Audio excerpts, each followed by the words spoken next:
আসসালামু আলাইকুম গাইস, সবাই কেমন আছেন? আশা করি আল্লাহর অশেষ রহমতে সবাই খুব ভালো আছেন। এই কিউট ডিজাইনটা টিউটোরিয়াল আজকে আপনাদের কাছে শেয়ার করব। তো এই ডিজাইনটা কতদিন আগে জামাটার সেলাই ভিডিও আমি আপনাদের সাথে শেয়ার করছি। আর আজকে জামাটার উপরে ছোট্ট একটা নকশা করবো, এটা আমার মেয়ের জন্য বানাইছিলাম। মানে ছোট্ট একটা ফুলের ডিজাইন করবো এক কোণা দিয়ে। তো সেই ডিজাইনটি আপনাদের সাথে শেয়ার করতেছি। তো খুবই সুন্দর হয়েছে ডিজাইনটা। এই জামাটা পরায় আমার মেয়েরে ভিডিও করছি, সেই একটু ভিডিও আপনাদের সাথে শেয়ার করছি লাস্টে, আপনারা দেখবেন সবাই। আর পুরো ভিডিওটা আমার পাশেই থাকবেন। এখন দেখেন আমি ছোট কইরা সিম্পলভাবে একটু ড্রয়িং করে নিতেছি। 3টা ফুল রাখছি আর সাথে 3 সাইডে পাতা আছে আর একটু রেনিউর মতো করে আইকা নিচ্ছি, মানে ওই যে গিট শিলিটা যেটা ওইটা দিব। তো এই অল্প একটু কাজেই জামাটা অনেকটা ফুইটা উঠছে। মানে ছোট বাচ্চাদের জামায় অল্প একটু কাজ করলেই না জামাগুলো ফুইটা ওঠে। তো জামাটা পরাইছিলাম, আমার কাছে আলহামদুলিল্লাহ মাশাআল্লাহ আমার মেয়ের খুব ভালো লাগছে। যতটুকু কাজ করছি ততটুকু আমার সার্থক হয়েছে তো বলতে পারি। আর এই কাজটা বেশি কোনো সময় লাগেনি, যেহেতু একটু কাজ।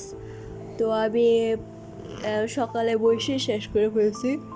আর যখন এই কাজটা করছি না, ওয়েদারটা ভালো ছিল না, বাইরের আবহাওয়াটা কয়েকদিন দেখছি তো বৃষ্টি বৃষ্টি গেছে, তো রৌদ্র ওঠে নাই। ওরকম সময় কাজটা করছি, তাই এই যে মোবাইলের লাইটটা ধরে নিয়েছিলাম, অথচ আমি বারান্দায় বসেছিলাম, তারপরও মোবাইলের লাইট লাগছে ভিডিও করার জন্য। অন্ধকার ছিল, সকাল টাইমে কাজটা করছি, তো ওই টাইমে তো আরও বেশি বৃষ্টি বৃষ্টি ভাব ছিল। যাই হোক, এখানে আমি ফুলটাকে ভরাট করে নিতেছি, মানে যেভাবে আঁকছি ওইভাবেই ডিজাইনটার আমি ভরাট করে নিতেছি। আপনারা অনেকে ভরাট শিলটা পারেন, তো খুবই সহজ এই ভরাট শিলিটা। আঁকা অনুযায়ী ভরাট করলেই হয়, তাহলেই এটার একটা নিজস্ব শেপ চলে আসা পড়ে। আমি কাজটা করতেছি, আপনারা দেখতে থাকেন। তো সবাই আপনারা আমার পাশেই থাকবেন, আর ভালো লাগলে আমার চ্যানেলটা সাবস্ক্রাইব করবেন, ভিডিওটাতে অবশ্যই একটা লাইক দিবেন। তো আপনারা দেখেন আমি একটু চুপ থাকি, অনেক বেশি বক বক বক বক করে ফেলছি। তো সবাই দেখতে থাকেন, আমি আবার একটু পর আসতেছি বক বক করতে।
আপনারা যারা কাজ জানেন তারা জানেন এই পাতাটা খেজুর পাতা সেলাই, তো তার সাথে ভেতরে ডাল সেলাই দিয়ে নিছি।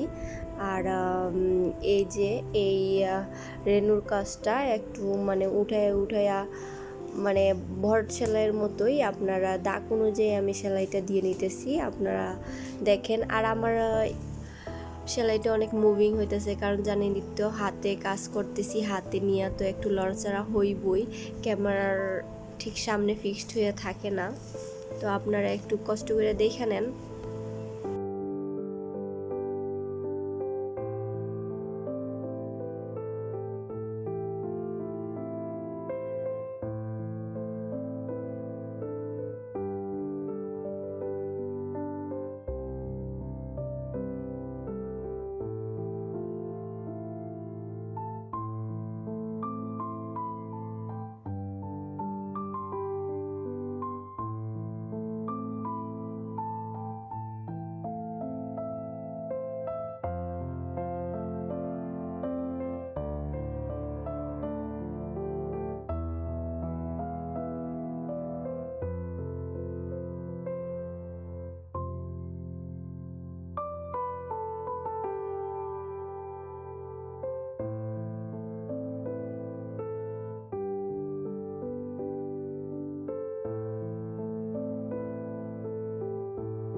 তো এখন আমি রেণুগুলোর মধ্যে গিট সেলাইটা দিয়ে নিছি, আর এই যে ফুলের মাঝখানে একটা জালি সেলাইয়ের মতো এই পাশে 2টা আর ওই পাশে মানে 3টা কইরা জালি সেলাইয়ের মতো আর কি ভরাট করে দিলাম।